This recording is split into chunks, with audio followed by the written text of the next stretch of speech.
So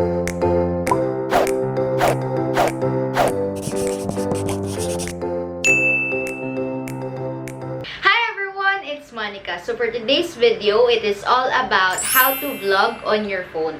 Ngayon, sa panahon natin, marami na talagang nag-a-aspire na mag-YouTube, mag-vlog. Ito nga sa platform or social media platform na to. Pero hindi naman lahat is nabibiyayaan ng kaya kagad bumili ng mga sarili nilang equipment such as camera, tripod, and also pati na ng mga lighting or mga ring light. So ngayon, bibigyan ko kayo ng tips kung paano ba mag-uumpisa ng inyong YouTube channel or kung paano kayo makapag-vlog just using your smartphones. Yes, alam ko naman na halos lahat ng mga tao ngayon is meron ng smartphones. And alam ko rin na yung mga smartphones ngayon is talagang nagle-level up na yung mga cameras. Kaya kahit papaano is malilinaw na yung quality. Dahil yung mga megapixels ng cellphone ngayon is sobrang tataas and sa mga nakikita ko is talagang malilinaw na yung camera. Kaya nga this video is all about vlogging just using your phone. So kung gusto niyo malaman kung ano yung mga tips na mga ibibigay ko sa inyo, please keep on watching.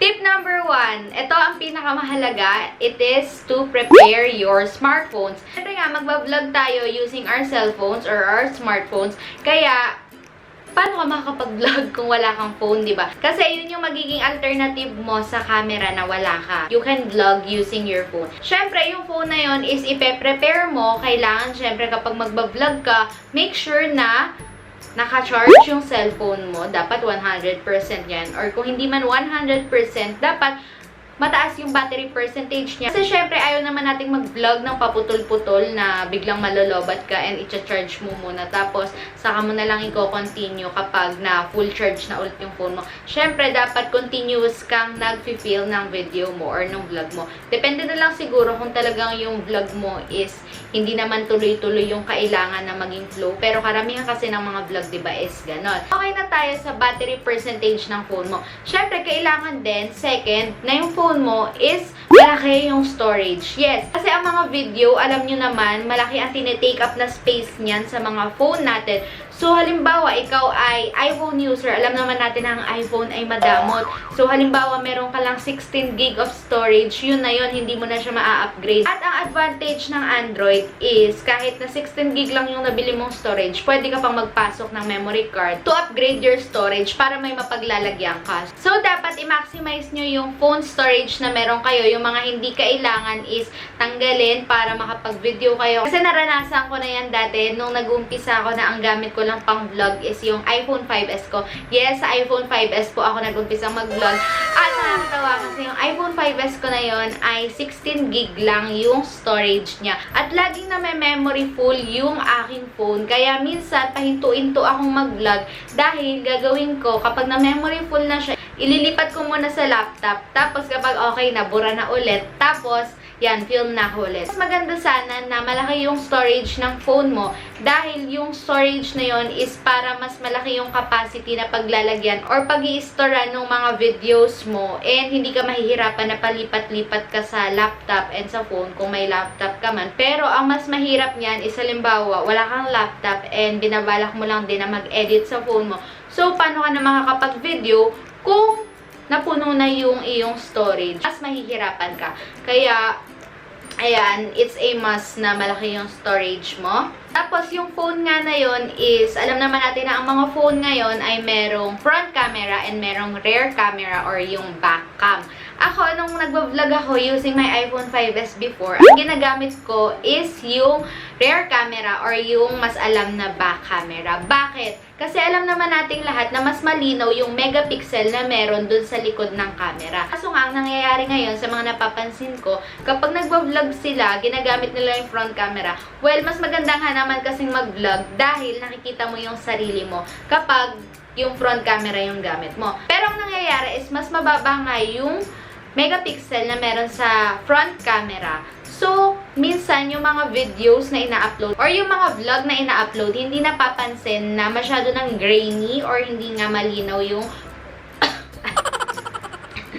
or hindi nga malinaw yung quality. Kaya sinasuggest ko na ang gamitin is yung back camera. Halimbawa, ang ginagawa mo lang namang vlog ay sit-down videos. Ang ginawa ko dyan dati para hindi masasayang yung mga clips ko. Kasi diba minsan, ang problema natin kapag ginagamit yung back cam ng ating mga phone ay hindi natin makita kung nakafocus ba tayo. Kasi di ba minsan nag-out of focus. Ang ginawa ko dyan dati is naglagay ako or nag-set up ako ng mirror dun sa tapat ng aking phone para nakikita ko or dun ako tumitingin kapag feel ko na baka hindi na nakafocus, and malaking tulong yon. Kung gusto nyo makita kung paano ko ginawa yan, meron akong video na ginawa dati about my setup. Nung iPhone 5S pa yung gamit kong pang video or pang vlog dito sa YouTube channel ko. Lalagay ko na lang dyan sa taas, hindi ko alam kung saan dito, at dito sa my description box. Panoorin nyo na lang para makita nyo na talagang possible na makapag-film ka gamit ang rear camera at ng cellphone mo. Pero kapag naman nasa labas tayo at umaga pa, may mga sunlight pa, meron tayong natural lighting, wala namang problema kung gagamitin natin yung ating front camera. Kasi alam naman natin na kapag maaraw pa or may liwanag pa, talagang maganda din naman talagang gamitin yung front camera ng ating mga phone dahil malinaw. Pero nasa angulo lang din kasi, 'di ba? Kapag nakaharap ka sa may sunlight or dun sa may liwanag, maganda yung quality ng picture mo. Kaya nga, diba, merong mga pictures na sun-kissed yung caption, yung mga ganon. So, kapag ginawa mo rin yun, kapag nagwa-vlog ka, syempre, maganda din yung quality. Pero, kapag tumalikod ka or yung sunlight is nasa likuran mo, ang mangyayari ay malabo dahil nagkakaroon ng shadows dahil dun sa sunlight sa likuran mo. Kaya, it's a must din na matuto kayo dun sa mga angulo. Actually, it's just a basic mapapansin mo naman siya dahil kapag nga ginawa mo yun, makikita mo na malinaw kapag nakaharap ka sa direct sunlight, and malabo siya kapag tinalikuran mo or doon ka, dito, halimbawa, dito may bintana sa likuran mo, tapos dyan ka nag-vlog. Syempre, nandito yung liwanag sa likod mo.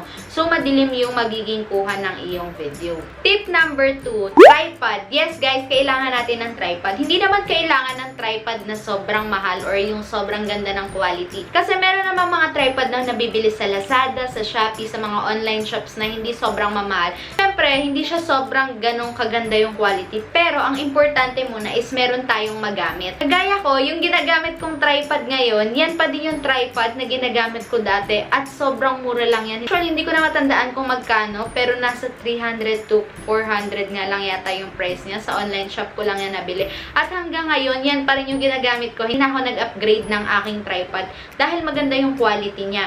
At yung tripod na yan, pinakita ko rin yan dun sa video na sinasabi ko sa inyo na yung setup ko dati nung gamit ko pa yung aking iPhone 5S. So, kung ako sa inyo, panoorin nyo yun dahil malaking tulong din yun para sa inyo. Pinakita ko dun kung paano yung nagiging setup ko sa pagbablog ko gamit lang yung phone ko. Kasi yung video naman ngayon is more on tips kung paano at ano yung mga gagawin mo para makapag-vlog ka using your phone. Pero meron naman ako dito, yung maliit lang na fake na Joby ba yung tawag dito? Joby tripod na nabibili sa Divisoria. Nabili ko to parang 2 years ago pa sa Divisoria. Actually, yan, halata namang luma na siya kasi tingnan nyo yung kulay niya. Madilaw-dilaw na. Tapos, meron na siyang kasama yung pang mo sa phone. Ito yung i-attach mo dito sa tripod. Tapos, dito mo naman ilalagay yung phone mo. And ito, sobrang laking tulong nito kasi kahit na maliit siya, halimbawa, ito lang yung unang tripod or ito yung tripod na mabibili nyo. Kahit na maliit lang siya, pwede nyo naman siyang ipatong kahit saan. And, syempre, make sure na dun sa steady siya at hindi siya mahuhulog kasi ayaw naman natin na mahulog yung tripod natin kasama yung phone natin. Eh, yung phone nga lang yung meron tayo. So, ano pa mangyayari pag nasira yung phone natin pag nahulog? And, huwag kayong mag-alala kung wala din naman kayo pang pambili ng tripod na kagaya nito, yung mga maliliit na tripod. Make sure na lang na yung phone nyo is nakapatong siya somewhere na magiging steady siya at maganda yung magiging kuha nyo or angulo nyo sa spot na yon. And later on, kapag kaya mo nang makabili or pwede ka nang makabili ng tripod na ganyan ngayon, kahit yung mga murang tripod lang is pwede na kasi at least, di ba, gumagawa ka ng paraan para makapag-film ka pa rin or para makapag-upload ka pa rin ng mga videos or vlogs sa YouTube channel mo. Tip number 3, lighting. Yes, sobrang halaga ng lighting sa pagpo-produce ng mga vlog, lalo na kapag sa loob ka lang ng bahay nyo nagbablog. Ako, nag-umpisa ako mag-vlog, meron na akong ring light. Kasi yung ring light, yung una kong pinag-ipunan. Dahil nga naiisip ko na wala pa naman akong pangbili or wala pa akong kapasidad na makapag-ipon ng malaking pera para sa camera.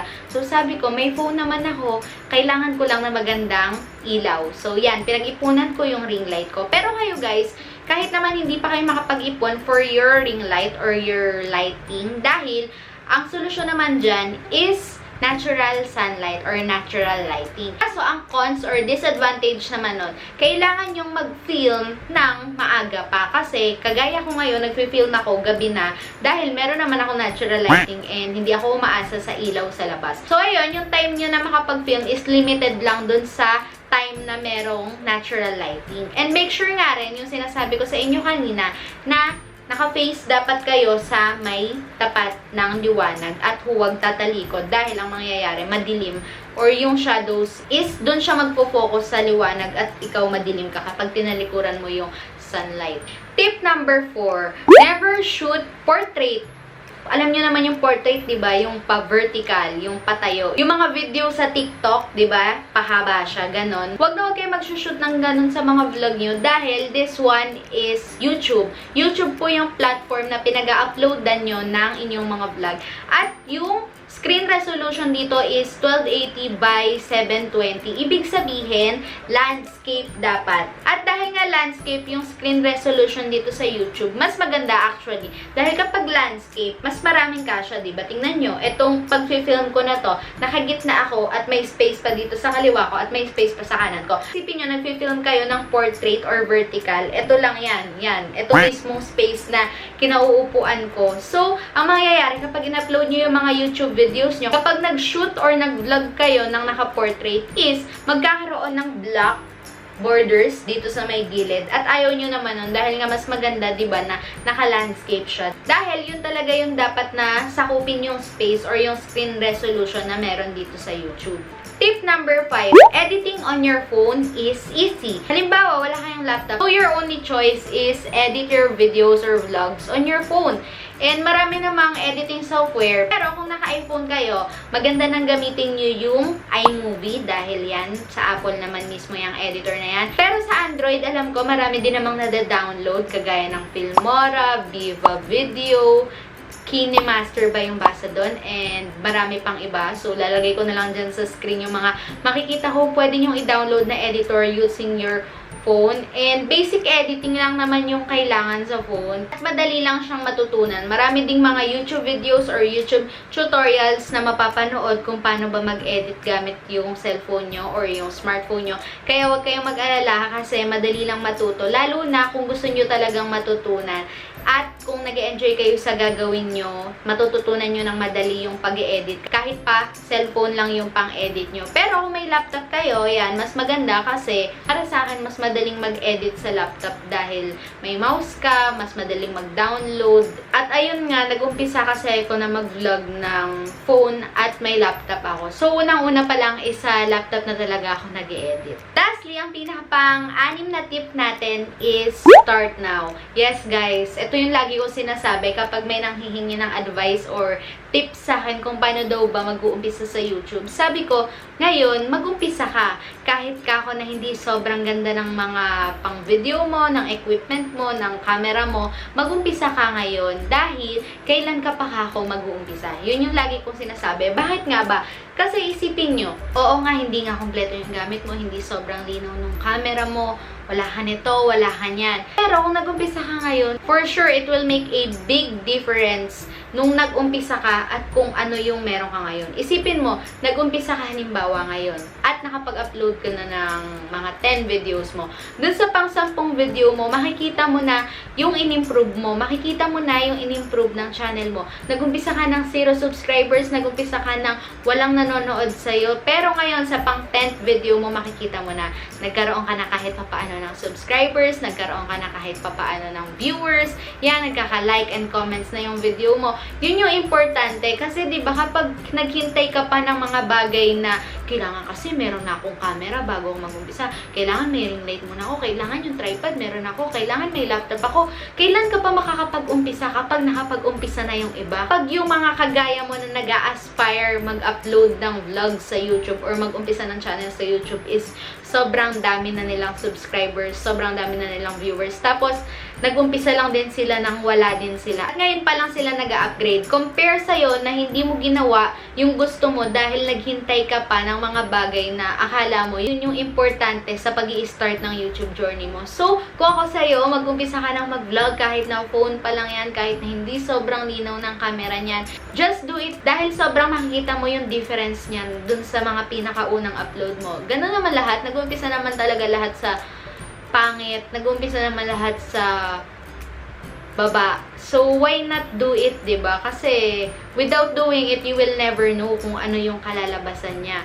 Ako, ganyan din ako dati. Sabi ko, kailangan may camera muna ako. Wala naisipan ko na kapag hinintay ko pa kung kailan ako ibibili ng camera, baka ganun din. So, ang ginawa ko, yun nga, pinag-ipunan ko na lang yung ring light and phone na lang yung ginamit ko. Pero kayo, huwag nyo kong gayahin. Pero kung ma-inspire kayo na makapag-ipon, pwede naman. Pero, yan nga, meron namang mga natural light kagaya ng sinabi ko kanina. So, mag-start na kayo at isa-support ko kayo sa journey nyo dahil for sure, magiging successful kayo at ma-e-enjoy nyo dahil kung gusto nyo talaga ang isang bagay, talagang mag-e-enjoy kayo dahil mahal nyong gawin at yun yung pinaka-passion nyo. Sana nga guys, marami kayo natutunan sa panonood ng video ko na to. Sana din na-inspire kayo sa mga tips at mga advice na binigay ko.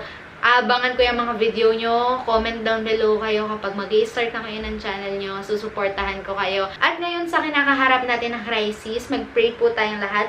At keep safe sa inyo lahat palagi. God bless sa ating lahat. Don't forget to like this video, subscribe to my channel, and click the bell button to get notified every time I post new videos. Thank you for watching and see you on my next video. Bye guys! Mwah!